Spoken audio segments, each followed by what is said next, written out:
আজ ঘুম থেকে উঠে দেখি অনেক দিন টানা বৃষ্টি হওয়ার পর আজকে ওয়েদারটা একটু ভালো আছে। তাই আমি আর ভাগনা বাইক নিয়ে বেরিয়ে পড়ি বাজার যাওয়ার উদ্দেশ্যে, কারণ আমাদের বাজার থেকে কিছু জিনিস আনার ছিল। আর কিছুদিন পরেই হবে আমাদের বাড়ির পাশে এখানে গাজন, তো দেখতেই পাচ্ছ তোমরা, সেই জন্যই প্যান্ডেলের কাজ শুরু হয়ে গেছে। আর এটাই হচ্ছে সেই ঐতিহাসিক রাস্তা যার কথা আমি আগের ভিডিওতেও তোমাদেরকে বলেছি।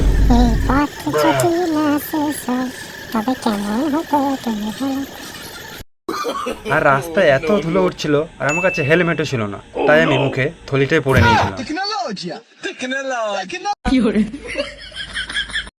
আর এরকম করতে করতেই আমরা চলে আসি একটা ব্যাগের হাসপাতালে, কারণ ভাগ্নের ব্যাগের অবস্থা খারাপ ছিল। তারপর ডাক্তার দেখে বলল কিছুক্ষণ ঘুরে এসো, আমি ওর অপারেশন করে রেখে দেবো। তারপর আমরা চলে আসি একটা মুদিখানার দোকানে।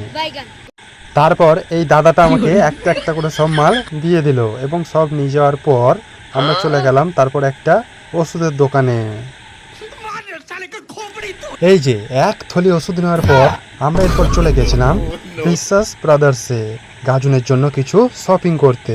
এরপর রাকেশ কাকু আমাদেরকে একটা একটা করে জামা দেখাতে লাগলো, আর এখান থেকে আমি কিছু জামা প্যান্ট নিয়ে গিয়ে এই যে এখানে ট্রায়াল করছিলাম, আর ভাগ্নে এখানে প্যান্ট দেখছিল। 2 বছর ধরে পছন্দ করতে করতে ফাইনালি আমাদের সব কেনাকাটি হয়ে গেছিল। তারপর আবার আমরা চলে আসি সেই ব্যাগের হাসপাতালে। এসে দেখি আমাদের ব্যাগটা অপারেশন করার পর ওই কাকুটা আবার একটা অপারেশন করছে। তারপর আমরা ব্যাগটা নিয়ে চলে যাই একটা জুয়েলারির দোকানে, কারণ আজকে ছিল আমার একটা বন্ধুর ছেলের অন্নপ্রাশন।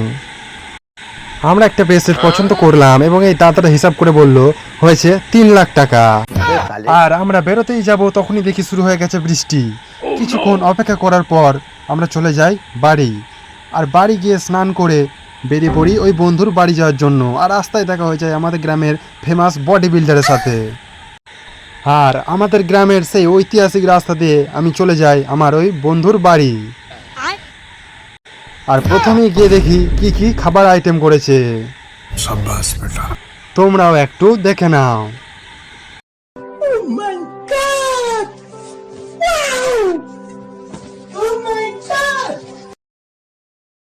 তারপর আস্তে আস্তে লোক আসতে শুরু করে দিয়েছিল। কিছুক্ষণ পর আর লোভ সামলাতে না পেরে আমি আর ভাগনা বসে পড়ি খেতে। শাক এবং ভাত দেওয়ার পর চলে এসেছিল পটল চিংড়ি, এবং পটল চিংড়িটা খেতে হয়েছিল খুবই টেস্টি।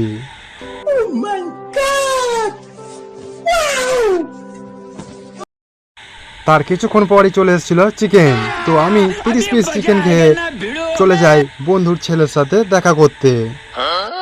আর তোমরা আমার ওই বন্ধুর ছেলেটাকে দেখো কত কিউট, আর ওকে আমি কানে কানে বললাম একটু বড় হয়ে যা, তারপর আমি তোকে সবকিছু ট্রেনিং দিয়ে দেবো। তারপর চলে আসি আমরা বাড়ি।